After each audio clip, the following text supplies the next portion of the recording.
खरं तर ही गोष्ट सुरू झाली 1905 मध्ये.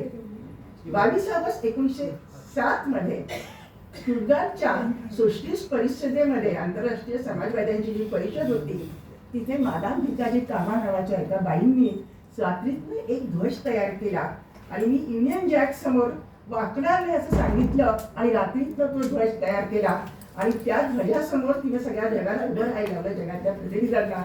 आणि त्यांनी पहिल्यांदी भारतीय ध्वजाला त्या स्टुटगार्टच्या आंतरराष्ट्रीय समाजवादी परिषदेमध्ये सगळ्यांनी वंदन केलं आणि तेव्हापासून भारताला एक ध्वज असावा असा प्रयत्न. त्या गोष्टीमध्ये आम्हाला आणखी आनंदाची गोष्ट अशी सापडली की यात स्त्रियांचा खूप मोठा सहभाग.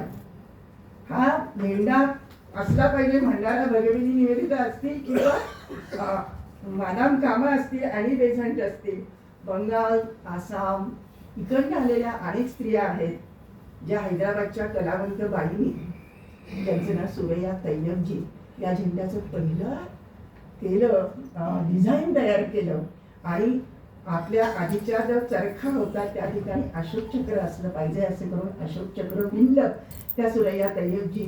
अशा अनेक स्त्रियांचा याच्यामध्ये सहभाग आहे. 14 ऑगस्टच्या मध्यरात्री युनियन जॅक खाली उतरत होता. पंडित जवाहरलाल नेहरू भारताचा तिरंगा ध्वजा फडकवण्यासाठी इथे उभे होते. शेजारी हंसा मेहता उभे होते. तो खादीचा, रेशमी खादी मध्ये विणलेला तो ध्वज घेऊन हंसा मेहता तिथे उभ्या होत्या आणि हंसा मेहताने नेहरूंच्या हातामध्ये तिरंगा ध्वज दिला आणि सांगितलं की हा ध्वज भारतीय महिलांच्या वतीनं मी तुम्हाला देत आहे. आम्ही सगळेजण त्या तिरंगा ध्वजासाठी सत्याग्रह केले, तुरुंगात गेलो. आता हा नवा देश घडवण्याच्या प्रक्रियेमध्ये आम्ही सगळे तुमच्याबरोबर सहभागी आहोत. त्यामुळे हा तिरंगा ध्वज भारताच्या स्वातंत्र्याचे प्रतीक आहे आणि म्हणून ही भारताच्या स्वातंत्र्याची गोष्ट आहे. या स्वातंत्र्याची फळं चाखत असतानाच ती स्वातंत्र्य ओरबाडून घेण्याचं, ते नष्ट करण्याचं जे काही एक षडयंत्र आता रचलं गेलंय, ज्यांनी या पुस्तकात मी आणखी एक गोष्ट लिहिलेली आहे की त्या आणखी की ज्यांना तिरंगा ध्वजाविषयी कधी आपुलकी वाटली नाही, कधी प्रेम वाटलं नाही, उलट ज्यांनी तिरंगा ध्वज निर्माण असताना अतिशय घाणेरडी वक्तव्य केली, ते नंतर घरघर तिरंगा करत मिळवत होते, त्यांची ही गोष्ट या पुस्तकामध्ये ते खरे काय होते ते.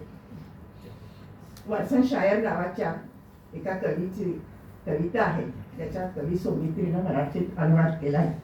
शेवटी उत्तर रात्री मी जगाचा नकाशा मांडीवर घेतला. मायेने त्याच्यावर हात फिरवत अगदी जवळ जवळ जाऊन जवळ घेऊन विचारलं, नक्की कुठं दुखतंय, कुठं दुखतंय? आवाज आला, सगळीकडेच सगळीकडेच सगळीकडेच. आपला देश, त्याची अवस्था काही प्रमाणात या नकाशासारखी आज झालेली आहे. या दुखण्याचं उत्तर औषध काय? हे सगळीकडे जे दुखणं आहे याला उपचार कुठे मिळणार नव्हता. या दुखण्याचं उत्तर भारताच्या कल्पनेत, आयडिया ऑफ इंडियामध्ये आहे आणि आयडिया ऑफ इंडियाचा शोध घेण्याची ही गोष्ट आहे. धन्यवाद.